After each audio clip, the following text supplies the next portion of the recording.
Hi there. Okay, in this video we're going to learn about variables. We're going to learn about identifiers, and we're going to learn about comments. Now, actually this is the comment, alright? So what I'm writing here is a comment. You can write a comment with these two slashes, okay? And you can even write multi-line comments using slash asterisk asterisk slash, and then go down, and in between write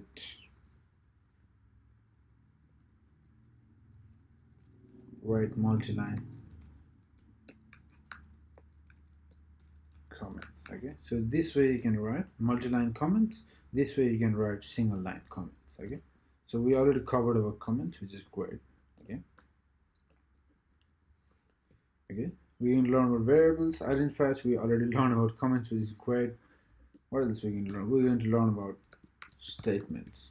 So these are pretty basic, pretty simple to understand things, but these names can be a little bit intimidating if you're an absolute beginner, but you will get used to it over time, and it's good to know these things, what they mean. Okay, so let's create a variable first. In JavaScript, you can create a variable using var. So let's create a variable called message. Okay, so this is a variable. Okay, this is a variable. We use var operator, and this is the name of this variable, and this is called identifiers. Okay, identifier is a name of a variable. It can be a name of a function as well, which we will create soon. Okay, so this is the identifier. By the name we can understand it identifies, you know? So operator, identifier, and semicolon. Semicolon is what terminates the JavaScript statement. Okay, so this is a JavaScript statement. Let's create another one. Variable sum equals to 1 plus 1. Okay, so we use the var operator, and we gave it a name, which is also known as identifier, and we use the equal, which is assignment operator. Okay, just like var operator helps us create a variable, equal operator helps us assign the value from the right. Whatever is on the right, that is assigned to this variable. Okay, so 1 plus 1. So this is the statement. The whole thing is a JavaScript statement, and every time you create a JavaScript statement, you end the statement with the semicolon. The semicolon, if you don't put it, JavaScript will do it automatically behind the scene, but it's always a good practice to do it rather than relying on the interpreter to do this stuff. Okay, so if we try to see the status of this one, we can say console.log. Now this command you will use for the rest of your life if you're going to be writing JavaScript code. Okay, so console is this thing built in the web browsers. So it helps us see the output in the console. Okay, every time we want to see, for example, we want to check out the variable, what it holds, what value it holds, and all that stuff. So we can use console log, and we want to log the message. Let's see what's in this variable. Okay, save and go to the browser and refresh. You can see undefined.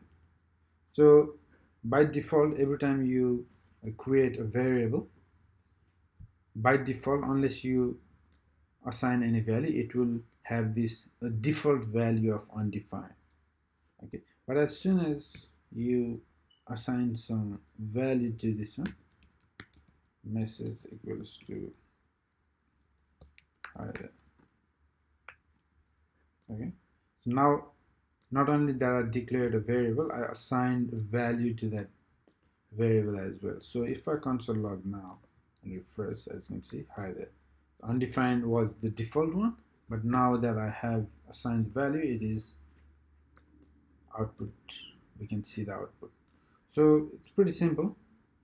Declaring a variable using the var operator, give a name, which is also known as identifier, and then we just now in JavaScript these variables, they are only placeholder. Okay, they don't hold the actual value, they're just a placeholder. That's the reason why the value can change over time.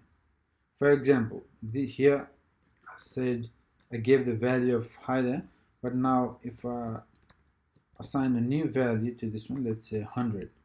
By the way, when you're writing numbers, you don't need to put the quotes around, otherwise it becomes a string. Okay, this is a string, this is a number, also known as integer. So string and integer. Okay, so message I changed now from a string hi there to number 100. So let's see what we see on this.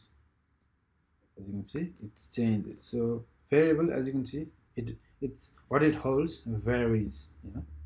So this is absolute basics about JavaScript variables. All right, and we also learn about the statements. This is the statement, this is the JavaScript statement. We end with the semicolon. All right, so a couple of things we learn in this lesson: variables, identifiers. This is an identifier, the name of the variable or function. We learn to write comments, and we learn about the JavaScript statements. All right, so I'll see you in the next video, guys. Thank you.